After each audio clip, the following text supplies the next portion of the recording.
Dawn was only a pale rumor behind the clouds on that January morning in 1942. A freezing mist clung to the barren fields outside Smolensk as Soviet soldiers huddled in their trenches for warmth. They stamped their feet and rubbed their gloved hands together, trying to ward off the bone-deep chill. In the grey half-light, breath hung in the air like ghosts. The war had ground into a bitter stalemate here, each side dug in and exhausted. For weeks there had been only sporadic gunfire and the distant rumble of artillery, nothing to mark this day as different. For some of the shivering men in the trench, thoughts drifted to distant homes and loved ones in those quiet minutes before hell arrived. Sergeant Pavel Sokolov, a stoic veteran in Yuri's unit, discreetly pulled a creased photograph from inside his coat. In the dim light he gazed at the faces of his wife and 2 young daughters, the edges of the picture worn soft by constant handling. He drew a slow breath, tucking the photos safely back against his chest. Nearby, a younger soldier muttered a curse about the cold, stomping his feet in boots so full of holes that his toes had gone numb. Supplies were thin. Many Red Army troops had nothing but rags and paper wrapped around their feet to ward off frostbite. Just down the trench, Yuri's friend Mikhail cracked a grin despite the cold and tried to lighten the mood. "I think I smell hot borscht waiting for us back home," he joked softly, pretending the icy wind was a kitchen breeze. A few men managed weak chuckles at his humor. Another man simply closed his eyes and whispered a prayer, each word visible as a faint puff of steam. They had survived so much winter terror already, and now braced themselves for another day. None of them expected the kind of horror that was about to descend. Without warning, the first shells fell. They landed with dull thuds rather than the usual crump of high explosives. A strange hush followed each impact. Soviet sentries at first thought the Germans were firing smoke rounds to lay a screen, or perhaps dud rounds that failed to detonate in the frozen ground. There was no immediate blast, no geyser of soil and shrapnel. Instead, thin metal casings cracked open across no man's land, releasing clouds of vapor that billowed and crawled low over the snow. Within moments a pale yellow-green fog began to gather, rolling silently toward the Soviet trenches. Gas! The alarm rippled down the Soviet line as a bitter, acrid smell hit the soldiers' nostrils, a stinging odor like burnt rubber and garlic. Veteran fighters knew that scent from drills and from horror stories passed down by their fathers who had faced gas in the Great War. There was a frantic scramble for gas masks. Men fumbled with straps and filters, panic turning their fingers clumsy in the freezing air. Some knocked over their rifles or spilled precious cartridges into the mud as they clawed at their mask pouches. A few younger conscripts, who had never experienced a gas attack, hesitated. One man stood dumbfounded, eyes wide, as if hoping it was a false alarm or a drill. He inhaled a lungful of the sweet sickly vapor and doubled over, retching and coughing violently. Within minutes, the gas enveloped the forward trenches. The mist was so thick and alien that it seemed to carry its own silence, muffling the world. A Soviet machine gunner who had been firing moments before collapsed against his weapon, his hands still on the grips. Others sank to their knees, gagging as invisible claws tore at their throats and lungs.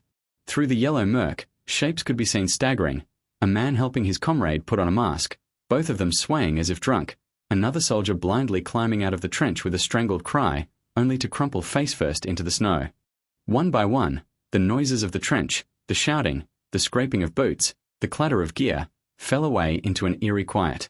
The gas did its work swiftly. Those not killed outright by the shells were now choking or unconscious from the toxic fumes. A young Soviet medic, Private Yuri Koval, pressed himself against the trench wall with a cloth over his mouth. Tears streamed from his burning eyes as the chemicals scalded them. He could barely make out the figures of his comrades collapsing around him. He heard someone praying in a ragged wheeze. Then that voice went silent too. Yuri's own lungs felt on fire. He fumbled for his medical satchel, pulling out a small morphine syringe, half by instinct, before his knees gave way.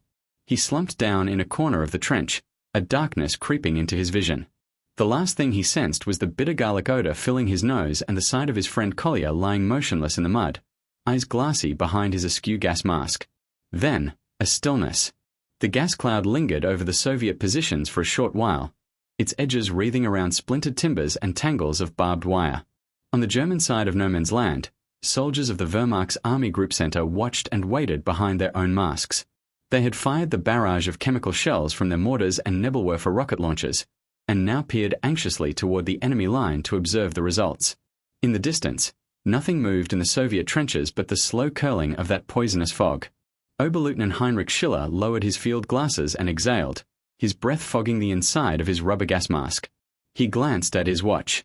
It was 7:10 hours. The bombardment had lasted only 5 minutes. A quick, concentrated drenching of gas meant to silence a troublesome Soviet outpost that had resisted conventional shelling. Schiller's orders were explicit. Use the experimental chemical shells to eliminate the enemy position, then send in a platoon to secure it once the gas had dissipated enough. Officially, no one would ever admit to this breach of the rules of war, the use of poison gas. It was a field expedient, a secret kept even from many in their own ranks. Schiller felt a knot in his stomach. He remembered his father's stories of gas in the Great War, the blinded men and burned lungs. Now he had unleashed the same horror. But orders were orders, and at least it would save German lives by avoiding a frontal assault on the trench, or so he told himself. Through his binoculars, in the sickly haze of dawn, Schiller saw only stillness where the Soviet line ran. The trenches looked abandoned, eerily empty but for a few dark mounds that might have been bodies. The silence was unnerving. Even the birds had fled, not a crow or magpie in sight over the devastated field. Nothing stirred. The Oberleutnant allowed himself to breathe a tentative sigh of relief. The gas attack appeared to be a complete success. There was no returning fire, no movement at all from the enemy. On the right flank, a German machine gun team that had been standing by relaxed their stance. A gunner muttered, voice muffled by his mask, "Tots in to say, I'll tot." "They're dead, all dead." His assistant nodded shakily. Word passed quietly among the men crouched along the German trench. The Ivans were finished off. Some felt a grim satisfaction. Others felt only a deep, peculiar unease at the weapon they had just employed. None had seen chemical warfare before. It was a ghost from their father's war, now suddenly made real in their own. A few soldiers crossed themselves, the way men do almost unconsciously after surviving a brush with death. At 7:30, Schiller gave the cautious go-ahead. The gas cloud was beginning to thin out, torn apart by a light breeze that carried it in wisps toward the frosted pines beyond. A squad of German infantry, 10 men in field grey coats darkened by damp and frost, climbed out of their trenches and advanced in a dispersed line across no man's land. They moved with rifles at the ready and masks on their faces, figures out of some infernal dream striding through patches of clinging chemical fog. Bayonets glinted in the weak morning light. The only sound was the crunch of their boots on frozen snow and the faint rustle of their gear. Every man's ears were still ringing from the earlier artillery blasts, rendering the world even more silent under the masks. As they approached the first Soviet trench, the German soldiers tensed. They expected to find twisted corpses and perhaps a few dying enemies gasping for mercy. What they did not expect was any resistance at all. The squad leader, Feldwebel Kohler, dropped into the trench first, landing knee-deep in half-frozen mud. 2 of his men followed close behind, weapons raised. They found exactly what they anticipated, deathly still figures lying in contorted postures. 3 Soviet soldiers in padded jackets lay huddled as if sleeping, no obvious wounds on them, killed by the poison. Another had tried to claw his way up the trench wall and remained frozen in that pose, face pressed into the dirt, a thin trickle of blood from his nose. Kohler grimaced at the sights visible through his goggle lenses. Even in the dim light he could see the terrible burns and blisters on some of the body's exposed skin. The gas had seared them cruelly. One of the Germans gagged audibly at a whiff of the lingering fumes and the reek of voided bowels. "Keep your masks on tight." Kohler barked in a muffled voice. They moved along the trench methodically. Any surviving enemy would be shot on sight to secure the position. But every Russian they encountered was still and silent. Some had died with weapons in hand. A rifle with a shattered stock lay next to a corpse in a frayed greatcoat, the dead man's fingers still curled around it.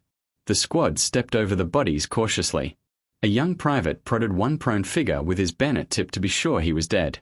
The man did not move, staring upward with milky, burned eyes. Satisfied, the Germans pressed on, finding no signs of life. Oberleutnant Schiller watched from his forward observation post with growing confidence. It seemed the trench was indeed cleared. The squad's figures were visible moving along the enemy line without meeting resistance. Over the field, the last tatters of chemical fog were dispersing, fading from sickly yellow to a faint white vapor under the strengthening daylight. The victory here would be small, just one thorn removed from the flank of the German front, but it was a victory nonetheless. And quick, with no casualties on their side so far. Schiller allowed himself a thin, tight smile beneath his mask. Perhaps the worst was over. He could not have known that the true horror was yet to reveal itself. It began as the gas finally drifted away completely and the silence persisted.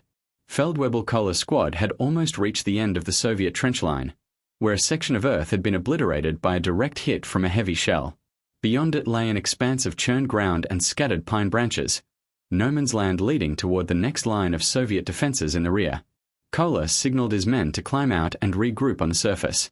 The 10 Germans clambered up, helping one another over the lip of the trench. They stood now on the enemy side of no man's land, looking out toward the tree line and the faint shapes of abandoned huts beyond. For a moment, all was still. Kohler was about to wave a signal back to the observation post that the mission was accomplished, when he heard one of his men gasp sharply.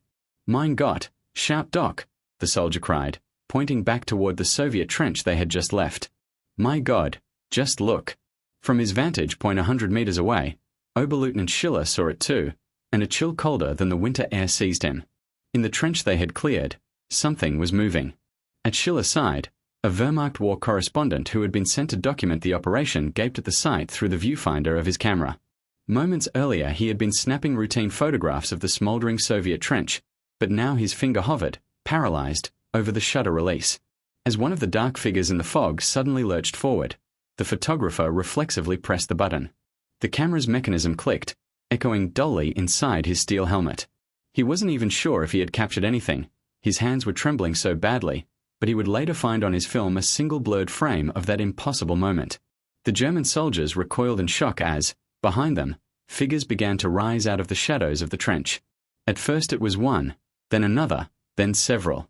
Dark shapes, unmistakably human, heaving themselves up slowly from the ground. It made no sense. Kohler had personally checked those bodies. They had been dead. They should have been dead. Yet now one of them, a Soviet soldier in a torn and soot-blackened overcoat, was climbing to his feet. His movements were unsteady, almost mechanical. Another figure farther down was already upright, swaying like a reed as he tried to step forward. "Unmöglich," Kohler breathed, his voice lost inside his mask. "Impossible." He and his men stood rooted in place for a precious second, hearts hammering in their chests. They watched as more of the dead Soviet soldiers, left for corpses moments ago, now stood or crawled out of the trench with ghastly lethargy. One man's face was a horror to behold. Large chemical blisters covered his cheeks and forehead, and his eyes were squeezed shut as he stumbled blindly. Another's head was bare, helmet lost, scalp burned and hair singed away. His arms hung slack at his sides, one shoulder clearly dislocated, yet still he shambled on, dragging one foot that seemed partially paralyzed. There were 6 of them in total that the Germans could see rising up, perhaps more obscured in the trench length. Some only managed to their knees, but 3 or 4 were upright and beginning to move forward, out of the trench. They moved without purpose, not charging so much as simply advancing in the only direction open to them, toward the German squad now standing transfixed in no man's land. Not a sound came from those Russian soldiers. Not a cry, not a shout. They made no attempt to raise their weapons. Some no longer even had rifles. They just walked, or lurched, through the snow and the thin, clinging tendrils of remaining fog. For an instant that felt like eternity, no one fired a shot. The German soldiers were too stunned by what they were witnessing. They had all heard death rattles in men's throats, had seen bodies twitch reflexively after a shell burst, but this was something beyond their comprehension. These men were on their feet, moving steadily, visibly alive in some awful way despite their grievous injuries. The logic of battle seemed suspended. Schiller, watching through wide eyes from afar, felt a surge of nausea. His mind raced. Were the Russians somehow counterattacking? No, these figures did not seem to be attacking. They were simply coming forward, as if oblivious to everything. Were they in a frenzy, high on adrenaline, not knowing they were already dead on their feet? Or was this a trick of the light and of the nerves? A collective hallucination brought on by tension and that damned gas? He didn't know. Down on the field, Feldwebel Kohler was the first to recover his wits. He ripped off his gas mask, it was hampering his vision, and shouted, "Halt! Stehen bleiben," ordering the approaching figures to stop, as if they could understand or obey. At the same time he motioned his squad to aim their weapons. Some of his men were already raising rifles, albeit with shaking hands. One soldier, lips raw and peeling from chemical burns inside his mask, tore it off and opened fire in a panic. The crack of his carabiner 98K rifle shattered the icy silence. Once, twice, he shot a shambling Soviet square in the chest. The man jerked and fell backwards into the trench's jagged opening, finally still. But the others did not stop. Another Russian, the blind one with eyes shut and face burnt, had tripped on a coil of barbed wire as he climbed out of the trench. He fell to his knees, then slowly pressed himself upright again, the tangled barbs now caught in the tatters of his greatcoat. He kept moving forward with a limp, dragging the strand of barbed wire behind him as though completely unaware of the flesh it tore. Another shot rang out, then a burst from a submachine gun as one of Koller's men let loose in terror. Snow kicked up in little spurts around the advancing figures. One of the walking Soviets shuddered as bullets riddled his torso, but he still took 2 more steps before finally collapsing face down. At this, the remaining Germans broke the spell of their paralysis and began to fall back in earnest. Zurück. Rucksack. Koller shouted, voice cracking. Fall back. The squad stumbled backward toward their own lines, nearly slipping in the trampled snow, half walking and half running as they struggled to keep their rifles trained on the approaching spectres. One more Russian soldier still kept coming toward them, perhaps 30 meters away now, a tall, gaunt figure whose coat hung in charred ribbons. His head was bowed to his chest, and a deep gash across his throat gaped dark red where a shell fragment or shrapnel had torn it. By all reason, the man should have been lifeless, yet something kept him upright. He plodded forward one heavy step at a time, leaving spots of almost black blood on the pristine snow behind him. A German machine gun team back at the main line had seen enough and opened fire, stitching a line of traces through the morning gloom. The bullets tore into the tall Russian, throwing him off balance. He crumpled to one knee, but even then he did not topple over. Slowly, as rounds chewed the earth around him, he struggled to stand again. He got 1 foot under him, head still lolling as if his neck could barely support it. Only when a second burst from the milligram 34 scythe through his chest did he finally go down and stay down. The silence closed in once more. In the distance, the other figures that had risen were also down, either shot or collapsed of their own accord. The brief and bizarre skirmish, if it could even be called that, was over within minutes. A brittle hush fell over the frozen battlefield, broken only by the ragged panting of Koller's men as they regrouped near their starting point. Steam curled from their mouths in the frigid air. Some were swearing under their breath, others crossing themselves repeatedly. One man turned and retched, vomiting onto the snow after yanking off his mask, the stress and the lingering chemical stench finally overwhelming him. Oberleutnant Schiller could hardly process what he had just observed. His hand shook as he set down the field glasses. He realized he had been holding his breath. In all his years of soldiering, he had never encountered anything like this. A deep, primal unease gnawed at him. Whatever those few Russians had done, whether it was final nerve spasms or sheer willpower keeping them moving, it had unnerved his troops to the core. It unnerved him. As the German squad clambered back into their own trench, Schiller saw their faces clearly for the first time, pale, eyes wide, looking as if they'd just seen a ghost. One of the younger privates was quietly sobbing, repeating under his breath, "Sie waren tot, waren doch schon tot." They were dead. They were already dead. Feldwebel Koller, normally a hard, implacable NCO, slumped against the parapet and wiped his face with trembling hands. Schiller knew he needed to reassert order quickly. He descended from his observation post and approached the men. Under the gauzy, snow-filtered daylight, they gazed at him expectantly, searching his face for an explanation or even the faintest reassurance that what they saw had some rational cause. The Oberleutnant opened his mouth, but no ready words came. What could he possibly say? He could hardly tell them ghosts aren't real. They had not seen ghosts, after all. They had seen real men who simply refused to die properly. At last he managed, voice low but firm, "No one is to speak of what happened here. Do you understand? We will report that the enemy attempted a counterattack and was repelled, nothing more." He could see in their haunted eyes that they were grateful not to have to put it into words themselves. A chorus of quiet nods and muttered jawol followed. Officially, they would lie, and in time perhaps even their own memories would doubt the truth of this morning. Schiller knew the danger of telling the full story. A report noting that their chemical assault hadn't fully killed the enemy would raise alarming questions about the gas usage. Questions that could shoot up the chain of command in Berlin, to a Führer who had expressly forbidden chemical warfare on the Eastern Front. Worse, it might seed fear or superstition among other units, talk of an enemy that wouldn't stay dead, or of some supernatural retribution. The German army had no patience for such things. Better to bury it. The men understood. They would hold their tongues, both about the gas and about the walking dead men. Oberleutnant Schiller quietly ensured that the remaining chemical shells were removed from his unit's stockpile soon after, officially sent for inspection, never to return. No further gas attacks would be attempted by that regiment. Across the no man's land, in the poisoned and now silent Soviet trench, Private Yuri Koval stirred. Miraculously, he had survived. The young medic's unconsciousness lifted slowly.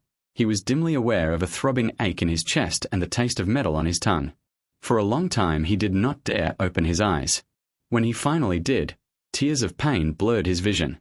The gas had left him half blind, his eyes burning as if needles were driven into them. Yuri found his gas mask hanging loosely around his neck. He had managed to pull it on at some point, or perhaps someone had slipped it over his face before succumbing. Either way, it may have saved his life, though too late to spare him injury. He pressed a filthy, gloved sleeve to his eyes and tried to stand. His legs wobbled and nearly gave way. All around him the trench was strewn with the bodies of his comrades. Some lay awkwardly sprawled where the gas had caught them in the open. Others were piled at the base of the trench wall, having tumbled there from the fire step. A thin crust of frost was already forming on their uniforms in the morning cold, dusting them in white as if nature itself were trying to shroud the horror. Yuri's stomach lurched, but he had nothing to vomit. He retched dryly at the smell that lingered even through his mask's filter. The air was thick with the residue of poison, a cloying blend of gallic sulfur and the sickly sweet odor of begun decay. Yuri Koval was a medic, and instinct propelled him now. Coughing, half-blind, he groped his way to the nearest body to check for any sign of life. It was his friend Kolya, the same whose lifeless eyes Yuri had seen before losing consciousness. Kolya was gone, no pulse, no breath, the skin around his neck mottled and blistered by the gas. Yuri gently closed his comrade's staring eyes, a gesture as much reflex as respect, though he could barely see what he was doing. Kolya's face felt stiff, already cooling in death. The faint crack of rifle fire from somewhere ahead made Yuri flinch. He realized fighting might still be going on nearby. He had a vague, hazy memory, figures moving after the bombardment, footsteps crunching in snow, distant shouting, but he wasn't sure what was real and what was nightmare. The silence around him now had an uncanny weight. Carefully Yuri peered over the shattered trench parapet, blinking tears from his swollen eyes. In the distance he thought he saw silhouettes moving, German soldiers, perhaps, withdrawing beyond the haze. They were far off and indistinct, a line of grey shapes receding toward their own lines. The gunfire he'd heard was gone. No more explosions, nothing but the moan of the wind over the empty killing ground. Then Yuri's breath caught.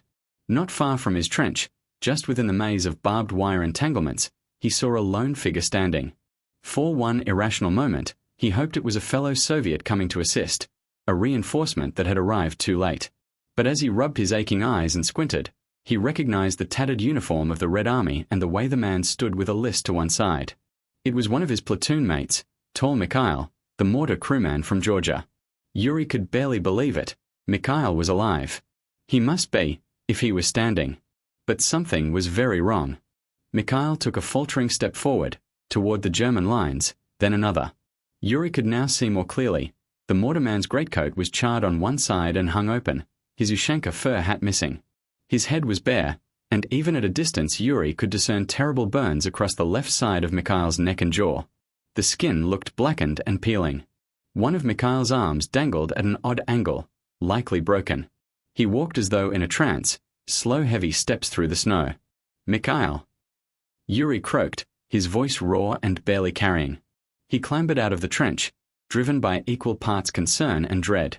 His boots slipped on the icy earth, but he hauled himself up and staggered toward his comrade. "Misha, stop!" he called, confusing names in his daze, his mind still fogged by the gas. Yuri tore the mask from his face to shout more clearly, immediately coughing as the tainted air seared his lungs. Each breath burned, but he pressed on through the pain. As Yuri neared, his heart sank further. He could see that Mikhail's eyes were open, but they did not seem to register anything. The big Georgian's face, normally so full of life and mischief, was blank, his eyes glassy and unfocused. A faint wheeze came from his throat with each labored breath. Yuri moved in front of him and gently grasped his uninjured shoulder. "Mikhail, ty menya slashish? Do you hear me?" Yuri asked desperately. There was no response. Mikhail's gaze slid past him, fixed on nothing.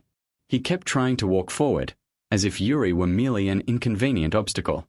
His boots dragged, one of them missing its sole entirely. It was only now that Yuri noticed the blood staining the front of Mikhail's coat. 3 dark bullet holes peppered his chest. Yuri's eyes widened in horror. The Germans had shot him, more than once, yet here he was still upright. Adrenaline surged through Yuri's body as he realized his comrade was probably dying on his feet this very moment. Summoning the last of his strength, Yuri threw both arms around Mikhail to stop him. It was like trying to halt a bear. The man was much larger than he. "Stoy, bratishka, stop, it's me, Yuri," he pleaded. Finally, Mikhail seemed dimly to sense something impeding him. He paused, not quite looking at Yuri but no longer straining to walk on. A bubble of bloody froth formed at his lips as he tried to speak or simply to breathe. He made a noise, half groan, half sigh, and then his knees buckled. Together, Yuri and Mikhail sank to the ground. Yuri laid the mortar man on his back as gently as he could. Mikhail's eyes rolled upward, and his breaths came in shallow, wet rasps. The medic's training struggled to take over through his shock. With fumbling fingers, Yuri pulled open Mikhail's tattered coat to see the wounds. The sight was grim. 2 exit holes in the back of the jacket suggested at least 2 of the bullets had passed through, one perhaps lodged inside. Blood was smeared across Mikhail's tunic and was now staining the snow beneath him, steaming faintly in the cold. Yuri tore bandages from his satchel and pressed them to the worst of the bleeding. He knew in his heart it was likely futile. The injuries were catastrophic, and Mikhail had already lost so much blood. Still, he had to try. As he worked, Yuri spoke in a shaky, soothing murmur, a stream of words as much to comfort the dying man as to focus himself. "Hold on, Misha, just hold on. We'll get you back, you'll be fine. They attacked us with gas, but we are alive, you see? You made it. You'll be okay, brother." He didn't even know if Mikhail could hear or understand. The man's eyes were flickering, his chest hitching with every struggling breath. When Yuri lifted his hand for a moment, he saw the white gauze was already soaked through with deep crimson. Mikhail gave a sudden convulsive jerk, a tremor that passed through his whole body.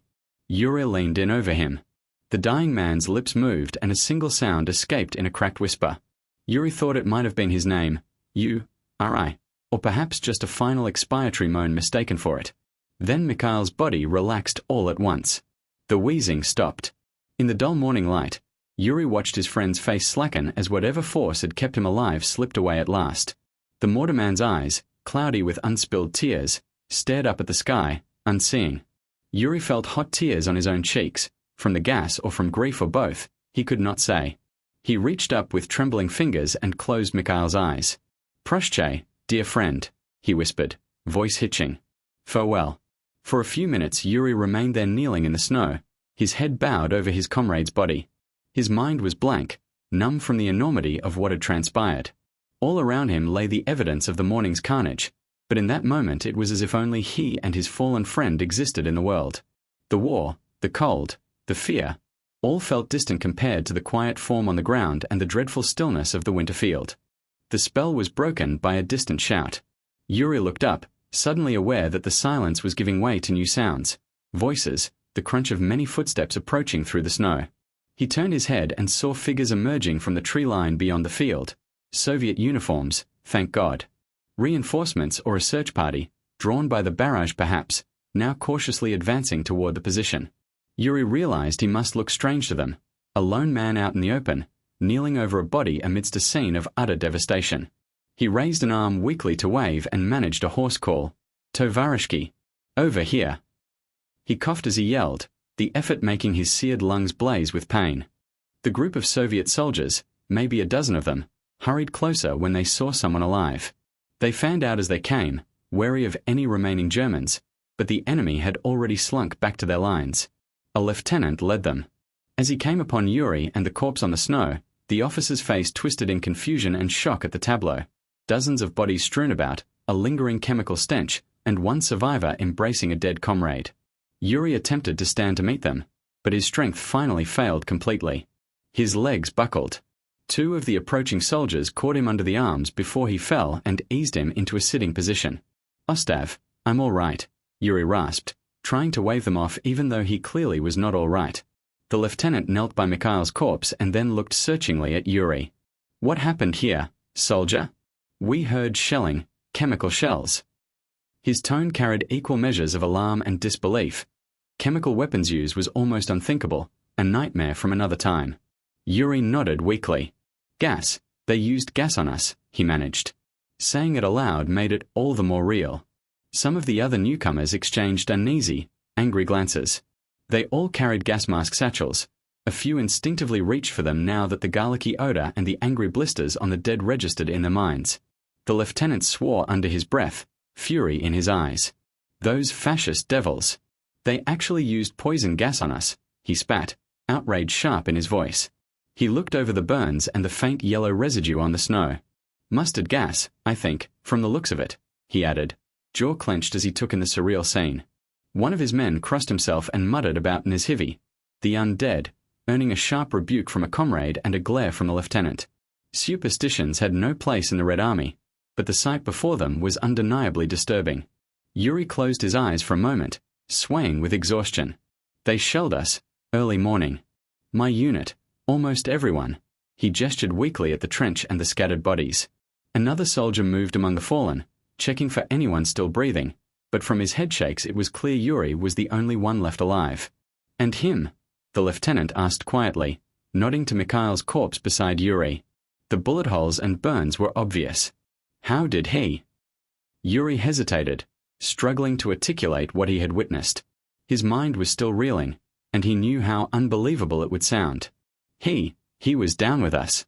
After the attack, he got up. He saw the flicker of incredulity on the lieutenant's face. Yuri's raw voice trembled as he insisted, I know how it sounds, comrade, but I swear on my life. He should have been dead. Yet he stood and walked, as if in a dream. I had to stop him.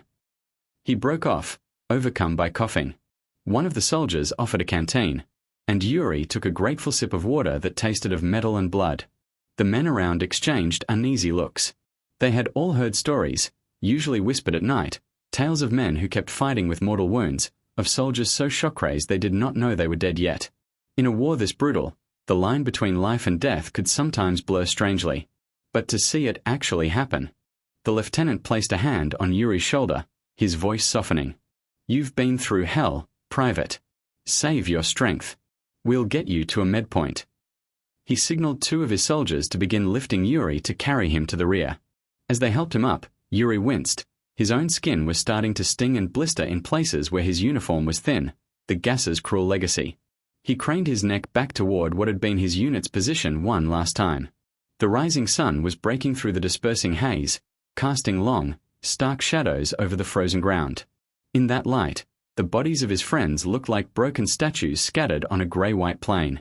One of the soldiers gently pried from Yuri's hand the blooded field dressing he had pressed to Mikhail's wounds. In doing so, a small object slipped from Yuri's grasp, a crumpled photograph that had been tucked in his breast pocket, showing a group of young Red Army recruits with arms slung around each other, grinning at the camera. It was taken just after training, before they shipped to the front. Mikhail was at the center with his broad, goofy smile.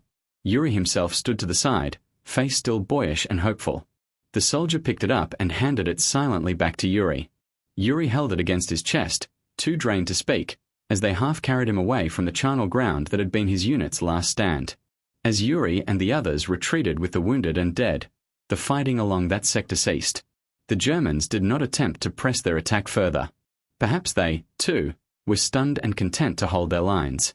For the rest of that day, an uneasy quiet hung over the frozen front. It was as if both sides, shocked and exhausted, had tacitly agreed to let silence reign over those blooded fields, at least for a time. In the aftermath of the strange engagement, both sides struggled to understand and to bury what had occurred. Among the German unit, rumors swirled in strained whispers that very day. The men spoke of Die Toten, Die Aufstanden, the dead that rose. Some were convinced the Russians had dosed themselves with some perverse stimulant or combat drug to keep moving even when mortally wounded.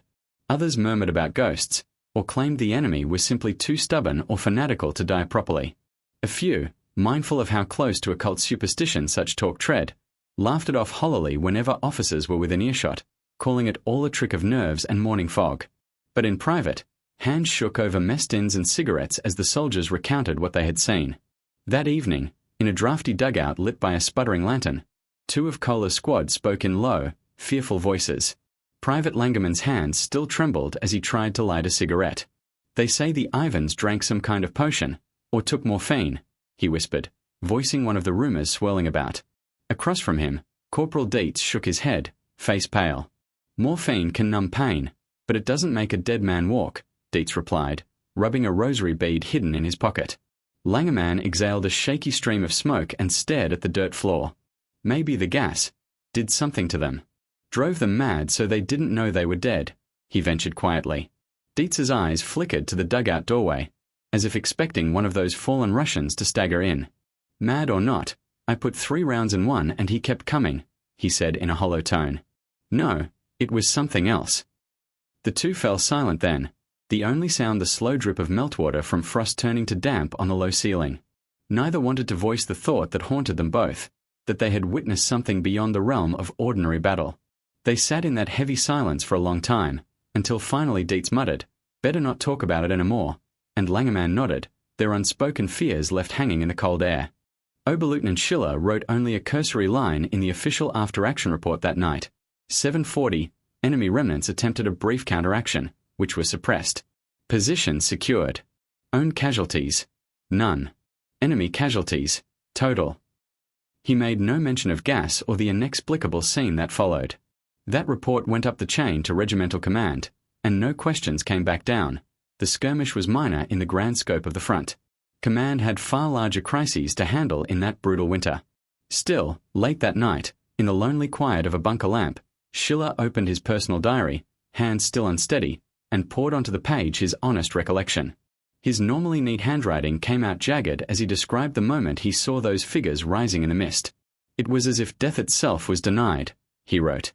"We killed them, but they did not die. Our chemical weapon did not kill them all. Some force kept them on their feet.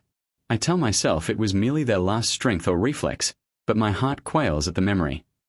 He confessed his guilt as well, unleashing the gas, "this devil's tool," he called it, and wondering if he was now being punished for wielding the same terrible weapon that had nearly killed his own father in 1918. When he was done, Schiller tucked the diary away deep in his pack, next to the medal case containing a photograph of his wife and child back in Bavaria. Staring at that tiny portrait of his family for a long minute, he whispered a thanks that they were far from all this, and then he extinguished the lamp. On the Soviet side, news of the chemical attack and its eerie aftermath was kept equally quiet. The soldiers who found Yuri and the others were debriefed by a stern-faced political officer who arrived with the field ambulances. Officially, the report up the chain noted, "Enemy used poison gas on forward positions, causing severe casualties," which was alarming enough. Stalin's government had promised dire retaliation if the Nazis resorted to chemical warfare. But the addendum of unexpected counteraction by surviving elements was phrased vaguely, to imply perhaps a small counterattack by a few hardy soldiers who had held on. It omitted any fantastic or inexplicable details. Still, within the regiment and among medical staff, murmurs spread about what Yuri Koval had described, the tale of comrades, skin burned and eyes blinded, who had risen up and walked through bullets and poison as if driven by an unearthly will. Yuri himself, once he recovered enough to speak clearly, was questioned in private by an NKVD officer from the front headquarters. Sitting pale on his hospital cot, bandages swathing his arms and chest, Yuri haltingly recounted exactly what he had seen. He told of the dead rising and his friend's last march, his voice shaking with the memory. The officer listened impassively, lips pressed into a thin line as his pencil scrawled notes. When Yuri finished, the interrogator remained silent for a time, tapping the end of his pencil on the clipboard. At last, in a low, careful tone, the NKVD man suggested that perhaps the young medic had been disoriented. Gas attacks and head wounds were known to cause hallucinations. War is full of confusion. Sometimes the mind plays tricks to fill gaps, he said softly. Yuri started to protest, to insist it was no trick, but the officer cut him off with a raised hand. He thanked Yuri for his testimony and left with a curt warning. It would be best not to speak of these matters with others. People scare easily, Koval. They might misunderstand. Focus on getting well, and let us handle the rest, he said. Yuri, exhausted and intimidated, simply nodded. He understood the unspoken order. The motherland had no use for ghost stories. In his heart, though, Yuri never doubted what he had witnessed. In the weeks that followed, as he recuperated in a rear area field hospital, he sometimes woke from fevered dreams with the image of Mikhail and the others rising through the yellow fog. He would lie awake then, staring at the ceiling of the canvas medical tent, heart pounding, until the rational noises of the ward, nurses shuffling, a delirious man muttering in pain, convinced him he was back in the living world. Once, he confided quietly in the middle of a night to the ward's head nurse, a kind middle-aged woman who reminded him of his aunt, about the incident. She patted his hand and called him Bednyazka, poor dear, suggesting gently that shock can do terrible things to a person's recollections. After that, Yuri spoke of it no more. He poured his energy instead into writing letters to the families of the men in his unit, carefully omitting any mention of gas or the strange events, simply stating that they died bravely in action. One letter he had particular difficulty with was to Mikhail's young wife, back in Tbilisi. How could he possibly explain that her husband had essentially died twice, first struck down by poison, then again by bullets as he marched onward? In the end, Yuri kept it simple and mercifully vague. He was gravely wounded in battle but persisted with exceptional courage until his last breath. It was the best he could do to honor a reality that he himself was still grappling to understand. The winter dragged on, and the war ground forward relentlessly, soon burying the incident under layers of more familiar horror. In the grand scheme of the Eastern Front, the obscure skirmish near Smolensk in January 1942 hardly registered as a footnote. The German Army Group Center remained locked in a frozen struggle. The Soviet offensives continued to lash out and sputter across hundreds of kilometers. Thousands died that winter in icy forests, in encircled pockets, in nameless villages wiped off the map. Amid such enormity, who would remember a handful of soldiers who rose and walked after a gas attack?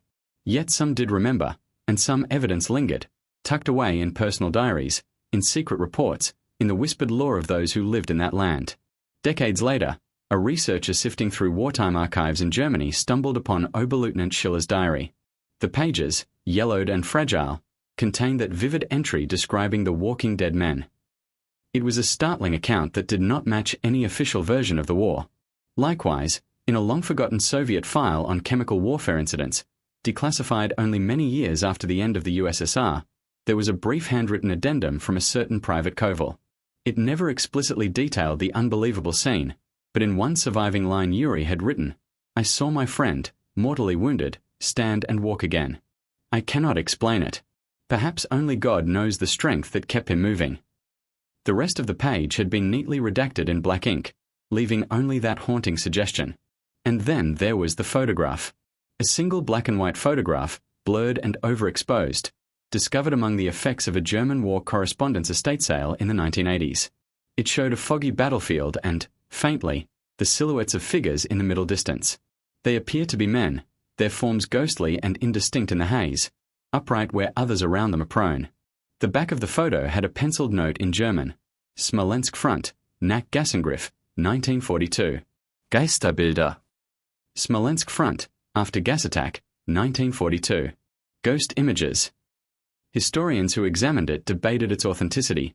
Some insisted it was a trick of the light or a damaged negative.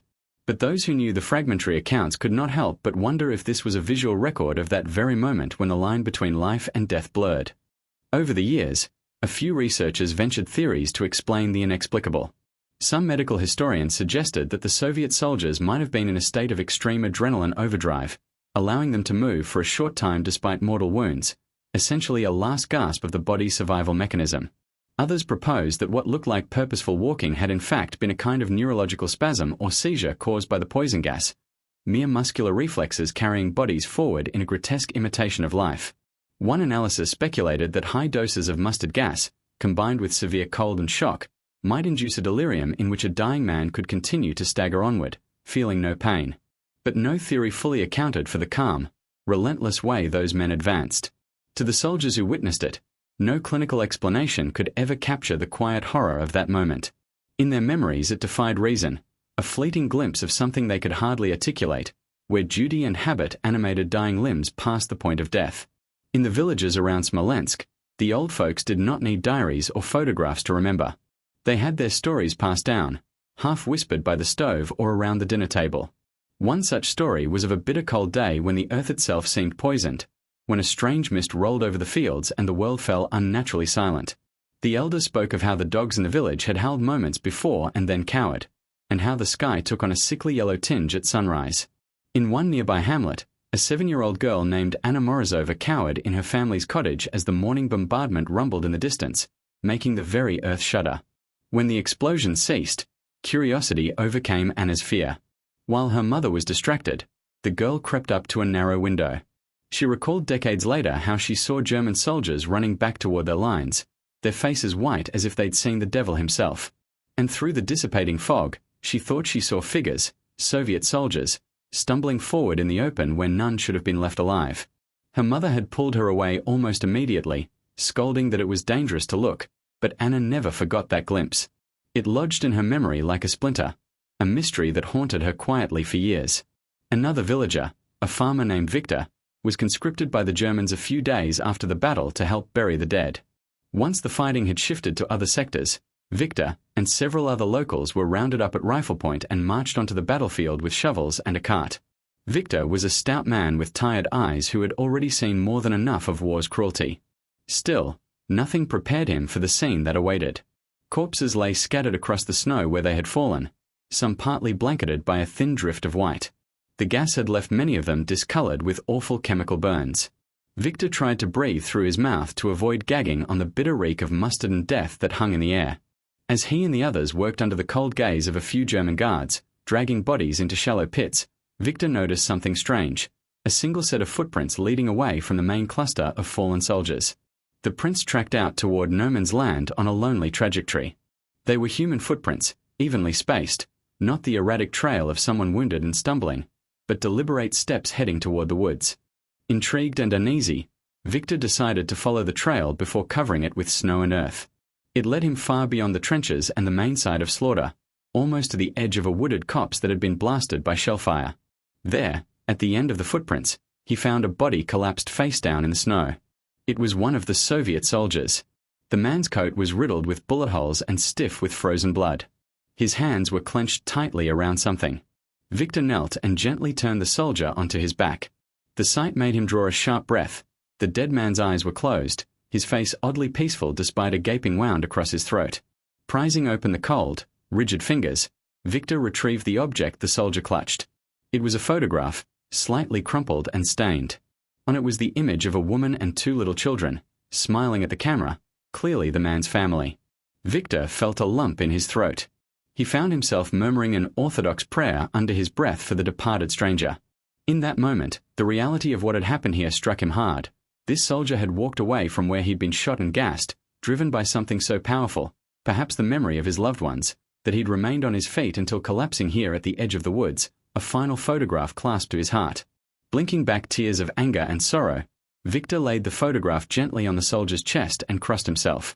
He then began to scoop earth and snow over the body, giving the fallen man what burial he could before a German sergeant's bark jolted him to hurry up. All the while, Victor's mind reeled at the thought of those lone footprints tracing the soldier's final steps.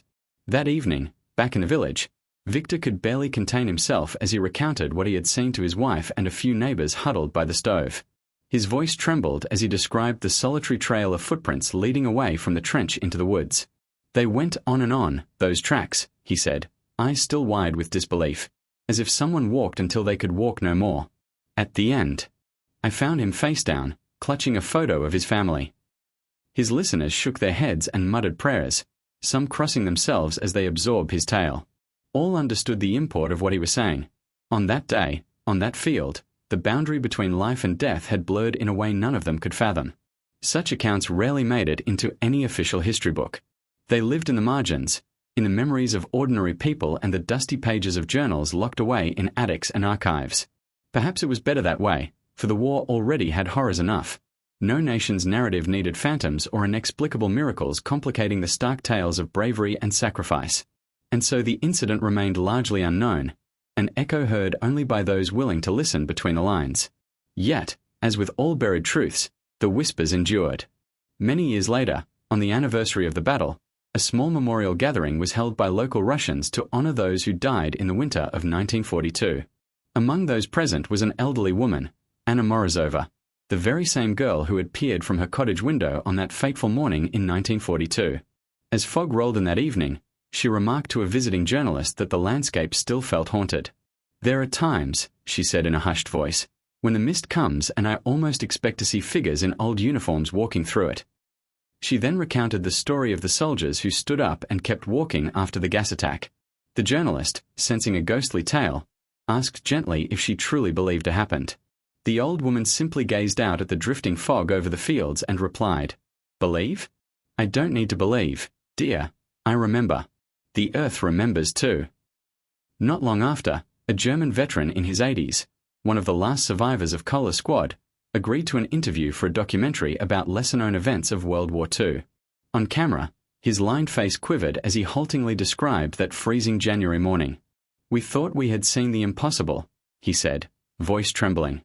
"How can a man who is gassed and shot get up and walk? I still ask myself that. But I know what I saw. Those Russian soldiers, it was like they refused to die. They just kept coming. And we, grown men, armed and victorious, we ran from them. I've never felt such fear." Tears glistened in the old man's eyes as he spoke. Off camera, he admitted that the memory had visited him in nightmares all his life. Even 4 decades later, he could not fully convince himself that it hadn't been some hallucination. "Maybe it would be easier if it hadn't been real," he confessed quietly to the young filmmaker. "But it was real. They were alive when they shouldn't have been." In the end, the war buried everything: names, faces, and even the truth. The battlefields were churned back into farmland or swallowed by forests. The combatants either fell and were forgotten or lived to see their memories doubted by those who weren't there. But sometimes, when the fog returns to the fields of Smolensk, the villagers say they still hear footsteps, slow, steady, and unyielding, echoing through the mist in the early dawn. They whisper that it is the sound of those restless soldiers, still marching on through time, refusing to lie down even long after death's embrace.